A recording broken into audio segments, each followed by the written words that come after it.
Nearly 1 month after Venezuela's devastating earthquakes, the headlines have begun to fade. But for thousands of families, the disaster is far from over. Recovery here will take a long time, and so will the pain, as people learn how to live after tragedy. Osmel Gomez is usually a delivery driver, but since the earthquake, he has taken on another role. Every day, he and his wife prepare baby food before making the trip to La Guaira, where he spends hours delivering it to families affected by the disaster.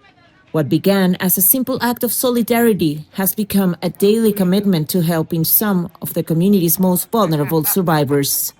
No one is focused on bringing a warm baby bottle or hot oatmeal in a thermos to those who are especially vulnerable right now, like children. For Enrique Izquierdo, survival came after 16 terrifying hours trapped beneath the rubble. Buried under the remains of his collapsed building, he says the fear and uncertainty became so overwhelming that he even thought about taking his own life. Instead, he was rescued by the determination of his own son. Today, speaking from the safety of his living room, Enrique is still trying to come to terms with an experience that changed his life forever. I felt everything, the urge to cry and to pray, not understanding what was happening. There came a moment of such despair that I even thought about taking my own life with a nail that was right beside me. But thank God I didn't do it. Brian Baptiste understands that healing doesn't always begin with rebuilding your own life. The earthquakes destroyed his home and claimed the life of members of his own family.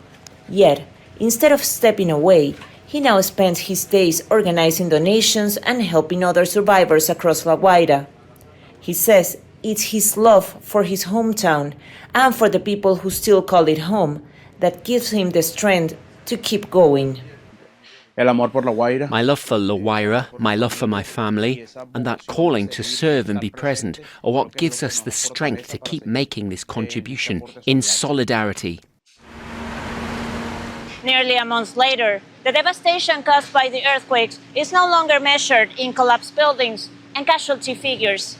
It's measured by the lives forever changed and by the people determined to make sure their communities are not only defined by tragedy. Noris, Soto, Jazeera, La Guaira.